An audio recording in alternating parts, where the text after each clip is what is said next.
야구에서 홈런을 친 타자가 종종 하는 말이 있습니다. 오늘은 투수가 던진 볼이 유난히 크게 보였습니다. 이런 말입니다.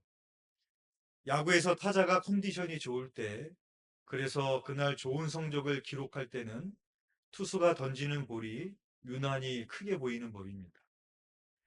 야구의 타자와 그리스도인은 공통점이 있습니다.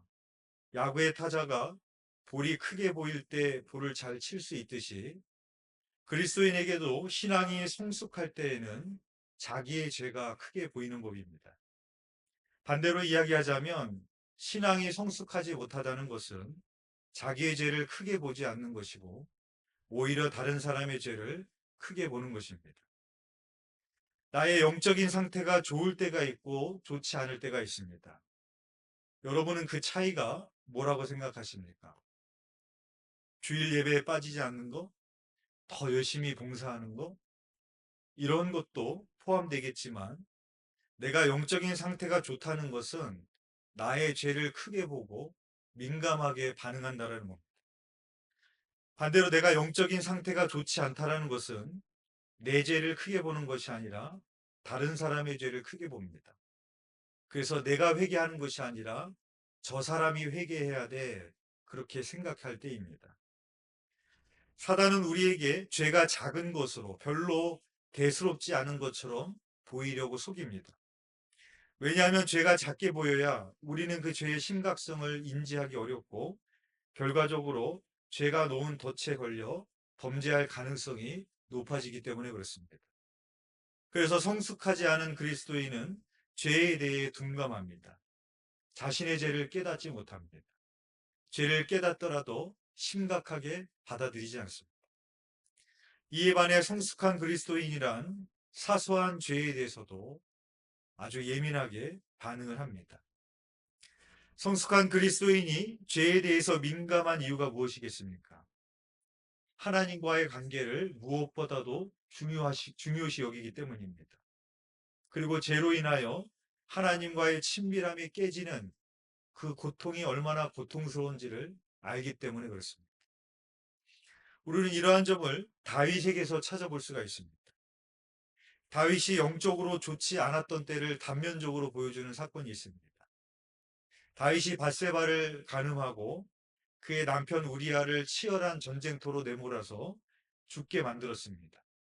간음죄, 살인죄입니다. 대단히 심각한 죄를 지었습니다. 그러나 그때 다윗은 자기의 죄를 크게 보지 않았습니다. 그때 나단 선지자가 다윗에게 와서 한 가지 비유를 듭니다. 한 성읍에 두 사람이 있는데 한 사람은 부하고 한 사람은 가난하니 그 부한 사람은 양과 소가 심이 많습니다. 가난한 사람은 아무것도 없고 자기가 사서 기르는 작은 암양 새끼 한 마리뿐입니다. 그 암양 새끼는 그와 그의 자식과 함께 자라며 그가 먹는 것을 먹으며 그의 품에 누우며 그의 딸처럼 되었거늘 어떤 행인이 그 부자에게 오매 그 부자가 자기에게 온 행인을 위하여 자기의 양과 소를 아껴 잡지 아니하고 가난한 사람의 양 새끼를 빼앗아다가 자기에게 온 사람을 위하여 잡았나이다 라고 말을 합니다. 이때 이 말을 들었던 다윗이 분노합니다. 그리고 여호와의 살아계심을 두고 맹세하노니 이 일을 행한 그 사람은 마땅히 죽을 자라 그럽니다. 하나님의 이름을 걸고 반드시 그 사람은 죽어야 된다. 죽이겠다. 그렇게 다윗이 맹세를 합니다. 그러나 그것은 정작 자기의 이야기였습니다. 다윗은 자기의 심각한 죄는 보지 못하고 다른 사람들의 이야기를 들었을 때 남의 죄를 크게 보았고 그리고 분노했던 것입니다. 그리고 나서 다윗은 나단의 책망을 들은 후에 그때 지었던 시가 바로 시편 51편입니다. 시편 51편 3절에 보면 물은 나는 내 죄과를 아오니 내 죄가 항상 내 앞에 있나이다 라고 말합니다. 물은 나는 내 죄과를 안하니 여기서 안다라는 말은 야다라는 말인데 지적인 알미 아니라 체험적인 알을 말합니다. 그래서 다윗은 자기의 죄를 뼈에 사무칠 정도로 인식하고 있었습니다. 또한 내 죄가 항상 내 앞에 있나이다 라고 고백합니다. 무슨 일을 하든 어디를 가든 누구를 만나든 항상 내 앞에 내가 저지른 죄가 보이는 겁니다. 마음의 걸림돌이 됩니다. 다윗을 괴롭힙니다. 그 죄가 얼마나 나를 고통스럽게 하는지 다윗이 그렇게 고백을 하고 있는 겁니다. 그리고 11절에 가서는 나를 주 앞에서 쫓아내지 마시며 주의 성령을 내게서 거두지 마소서라고 구하고 있습니다. 나를 주 앞에서 쫓아내지 마시며, 다윗은 나를 왕위에서 쫓아내지 마시며라고 기도하지 않았습니다. 다윗이 무엇을 잃을까, 무엇을 가장 두려워하고 있는가를 잘 알 수 있는 대목입니다. 다윗이 가장 두려워했던 것은 왕위에서 쫓겨나는 것이 아니었습니다. 사람들에게 버려질 것이 아니었습니다. 다윗이 가장 두려워했던 것은 하나님의 임재가 떠나는 것이었습니다. 그리고 하나님과의 친밀함이 깨지는 것이었습니다. 그래서 다윗은 구원의 기쁨을, 구원의 즐거움을 회복시켜 달라고 하나님께 기도합니다. 사랑하는 교회 여러분, 우리는 하나님을 믿는 사람은 구원의 기쁨을 알아야 됩니다. 세상 사람들도 여러 가지의 기쁨을 쫓아서 살아가고 있습니다. 다윗이 지금 말하고 있는 구원의 기쁨이 뭐겠어요? 하나님과의 깨어졌던 관계가 회복되어지는 기쁨입니다. 하나님과의 사귐이 있는 기쁨입니다. 그래서 세상이 줄 수 없는 평안이 있고 감사가 있고 자족이 있고, 그 하나님의 깊은 사귐 속에서 내 생각대로 사는 것이 아니라, 내 감정대로 사는 것이 아니라, 내 성격대로 사는 것이 아니라, 내 정욕대로 사는 것이 아니라, 그 사귐을 통해서 나에게 말씀을 주시고 마음을 주시는 그 말에 순종하고 나를 주께 꿇어 엎드리게 했을 때 거기서 얻을 수 있는 기쁨입니다. 그것은 주님과의 친밀한 사귐 가운데 사는 사람만 느낄 수 있는 것이고, 그 사귐 가운데 순종을 향해서 갈 수 있는 사람만 얻을 수 있는 기쁨입니다. 그래서 다윗은 자신의 죄를 가장 크게 볼 수 있는 사람이었습니다. 또 그 죄가 주는 고통이 얼마나 큰 것인지를 알았습니다. 죄가 주는 고통이 얼마나 큰지를 아셔야 됩니다. 단순히 죄 지면 지옥까지가 아닙니다. 그건 정말로 죄가 주는 고통이 뭔지 모르는 거예요. 성도는 죄가 주는 고통을 알아야 됩니다. 다윗처럼. 그 죄가 주는 고통은 뭐냐? 하나님과의 친밀함이 깨지는 거예요. 예배는 드리고 있지만 하나님의 임재가 느껴지지 않고, 말씀을 읽어도 하나님의 음성이 들려지지도 않고, 내가 신앙생활을 하지만 하나님과 교제하고 있는 건지 세상하고 교제하고 있는 건지도 모르겠고, 그냥 몸만 왔다 갔다 하는 그런 상태를 말하는 것이 아니라, 그 순간순간 커피를 마실 때도, 운전을 할 때도 예상치 못하게 들려주시는 하나님의 음성, 하나님의 마음, 하나님의 뜻이 나에게 임하고 쏟아지는, 그래서 순종으로 갔을 때 그것이 하나님의 뜻이었음을 깨닫게 되는, 나의 뜻대로 사라지지 않게 되는 그런 기쁨을 알아야 되는 것이고, 그걸 가로막는 죄의 고통이 뭔지를 알아야 되는 겁니다. 그래서 다윗이 믿음이 성숙한 사람이라는 이유가 여기에 있습니다. 내 죄를 크게 볼 수 있는 사람. 오늘 보면 디모데전서 1장 12절에서 바울이 이렇게 이야기를 합니다. 나를 능하게 하신 그리스도 예수, 우리 주께 내가 감사함은 나를 충성되이 여겨 내게 직분을 맡기심이니 라고 말하고 있습니다. 여기서 나를 충성되이 여겨라는 이 부분에 대해서 의견이 갈립니다. 즉, 그리스도께서 바울을 보실 때 하나님께 충성된 자로 보셨다라는 그런 견해와, 또 하나는 충성되지 못하지만 변화시킨 후에 능력을 주셔서 충성된 자로 될 것을 보셨다라는 주장입니다. 그런데 그 뒤에 나오는 말씀을 보면 후자의 의미일 가능성이 높습니다. 13절에 보면 이렇게 말씀을 합니다. 내가 전에는 비방자요 박해자요 폭행자였으나 도리어 긍휼을 입은 것은 내가 믿지 아니할 때에 알지 못하고 행하였습니다.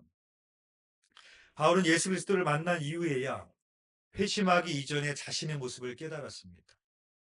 율법으로는 흠이 없고 완전한 자처럼 생각했지만 예수님을 만난 이후에 자신이 비방자였고 박해자였고 폭행자로 살았다는 것을 비로소 깨달았습니다. 예수님을 만나기 이전에는 내 죄가 보이지 않았지만 예수님을 만나고 나니까 내 모습이 보이는 겁니다. 내가 비방자고 박해자고 폭행자고 나는 살인자였구나. 바울이 비로소 자기가 얼마나 죄인인지를 깨달아 알기 시작한 것입니다. 여러분, 예수님을 믿는 사람과 믿지 않는 사람의 차이가 뭘까요? 여러 가지가 있겠지만 우리가 예수님을 믿는다는 것은 내가 죄인 이름이 깨달아진다는 거예요. 내 죄가 보인다는 거예요.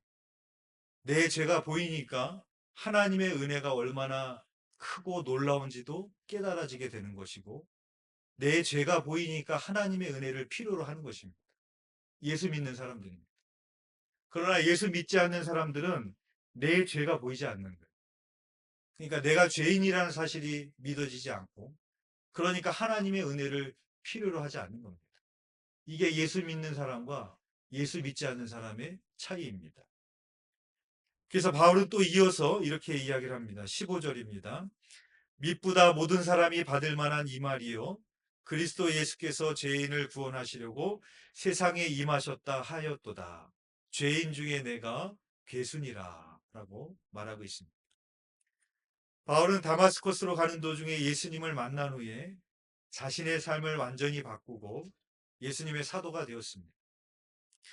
이후에 죽음을 포함해 말로 다할 수 없는 핍박과 고난에도 불구하고 그리스도의 복음을 세계에 전파한 역사상 가장 위대한 복음의 전도자가 됐습니다.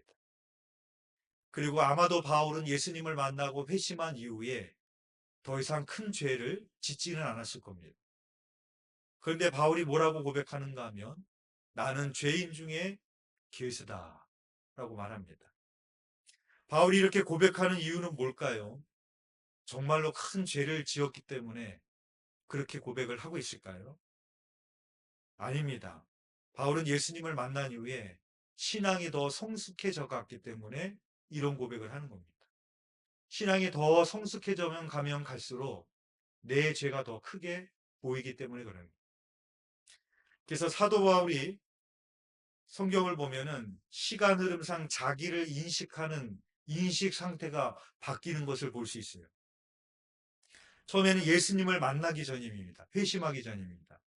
빌립보서 3장 5절에서 6절입니다. 나는 8일 만에 할례를 받고 이스라엘 족속이요 베냐민 지파요 히브리인 중에 히브리인이요 율법으로는 바리새인이요 열심으로는 교회를 박해하고 율법의 의로는 흠이 없는 자라. 예수님을 만나기 전에 바울이 가지고 있던 자기 정체성은 뭐냐? 나는 흠이 없는 사람이다. 였습니다. 그리고 예수님을 만난 후에 회심한 후에 초기에 가졌던 자기 인식은 이거였습니다. 고린도전서 15장 9절 말씀입니다. 나는 사도 중에 가장 작은 자라. 나는 하나님의 교회를 박해하였으므로 사도라 칭함받기를 감당하지 못할 자니라 라고 말합니다. 나는 사도 중에 가장 작다. 교회를 박해했기 때문에 사도라 칭함받기도 나는 감당하지 못하겠다. 이게 바울이 회심한 이후에 초기에 가졌던 자기 인식입니다. 그리고 회심한 후에 중간기쯤 됐을 때 자기를 인식한 바울의 고백입니다. 에베소서 3장 8절입니다. 모든 성도 중에 지극히 작은 자보다 더 작은 나에게 이 은혜를 주신 것은 측량할 수 없는 그리스도의 풍성함을 이방인에게 전하게 하시고 라고 말합니다. 조금 전에는 성도 중에 사도 중에 가장 작다. 그런데 시간이 더 지나니까 바울이 뭐라고 하냐면 사도가 아닙니다. 성도 중에 나는 지극히 작은 자보다도 더 작다. 바울이 그렇게 이야기를 하는 겁니다. 그리고 회심을 한 후에 바울의 인생의 거의 말기가 됐을 때 인식이 오늘 본문입니다. 디모데전서 1장 15절 미쁘다 모든 사람이 받을 만한 이 말이요 그리스도 예수께서 죄인을 구원하시려고 세상에 임하셨다 하였도다. 죄인 중에 내가 괴순이라 그렇게 말합니다. 처음에는 율법으로 나는 흠이 없다. 부족함이 없다. 히브리인 중에 히브리인이다. 율법에 능통하다. 그러나 예수님을 만난 이후에는 나는 사도 중에 가장 작은 자다. 더 시간이 지나니까 모든 성도 중에 지극히 작은 자보다도 더 작은 자다. 그리고 더 시간이 지나고 나니까 나는 죄인 중에 괴수다. 바울이 그렇게 고백을 합니다. 바울의 죄가 더 많아졌기 때문에 그랬을까요? 그렇지 않습니다. 오히려 바울의 신앙이 더 성숙해져 갔기 때문에 자기의 죄가 더 크게 보이고 있는 것입니다. 대한민국의 목사님 중에서 가장 훌륭하고 존경하는 목사님을 뽑으라면 아마 그 중에 한경직 목사님이 들어가실 겁니다. 그런데 그렇게 훌륭하신 한경직 목사님이 종교계의 노벨상이라고 불리는 템플던 상을 받기를 거부하셨었습니다. 그리고 어쩔 수 없이 그 상을 받으시면서 자기가 일제강점기 때 신사참배하며 우상숭배에 죄를 지었다라고 고백을 했습니다. 그렇게 고백한다는 것은 그렇게 상을 받는 자리에서 자기의 초함을 다 드러내는 것이고 자기의 명예를 다 잃을 수도 있는 충격적인 고백일 것입니다. 그러나 한경진 목사님은 자신의 죄를 누구보다도 크게 보신 목사님이었기 때문에 늘 그것을 잊을 수가 없었고 늘 죄 지은 것을 가슴속에 품고 살았고 그래서 겸손할 수밖에 없었고 한국교회에서 가장 존경받는 목사님 중에 한 분으로 기억되는 것을 볼 수 있습니다. 여러분 우리 주위를 보십시오. 신앙으로 성숙하든지 인격적으로 성숙한 사람은 다 자기의 잘못을 얘기합니다. 그러나 인격적으로 신앙적으로 성숙하지 못한 사람은 다른 사람의 죄를 고발합니다. 그래서 정죄하게 되는 것이고 그래서 싸움이 일어나게 되는 것이죠. 사랑하는 교회 여러분, 여러분은 죄를 크게 확대해서 보는 전자현미경을 가지고 있습니까? 그 전자현미경의 배율은 얼마나 되십니까? 나는 죄인 중에 괴수라는 사도 바울의 고백처럼 나의 죄로 인하여 하나님께 통회하는 심령으로 나아가서 구원의 기쁨을 누리시는 저와 여러분이 되시기를 주님의 이름으로 축원드립니다. 기도드리겠습니다. 사랑과 은혜가 풍성하신 하나님 아버지, 내 안에 있는 들보를 보지 못하고 남의 눈에 있는 티끌을 보며 비판하고 정죄하는 바리새인들의 모습이 우리들 가운데도 많이 있음을 주님 고백합니다. 오늘 사도 바울의 그 영적인 성숙함처럼 우리들에게도 신앙의 성숙함을 허락하여 주시사 나의 죄가 더 크게 보이게 하시고 그 죄를 덮어주시는 하나님의 은혜와 긍휼을 깨달아 알게 하여 주셔서 그 은혜에 합당한 자로 살아갈 수 있는 저희들이 될 수 있도록 인도하여 주옵소서. 하나님 아버지, 우리의 입술이 누군가를 비방하고 비판하고 정죄하고 고소하는 그런 입술이 되기 이전에 먼저 나의 죄를 자백하고 고백하고 하나님 앞에 통회하는 회개하는 입술이 될 수 있도록 인도하여 주옵소서. 그래서 우리를 통하여서 또 이 대한민국이 한국 교회가 우리의 모든 신앙 공동체가 또 하나님 안에서 아름답게 세워질 수 있도록 주님 사용하시고 역사하여 주시옵소서. 주님께서 그렇게 이루실 줄 믿사오며 예수 그리스도 이름으로 기도드렸사옵나이다. 아멘.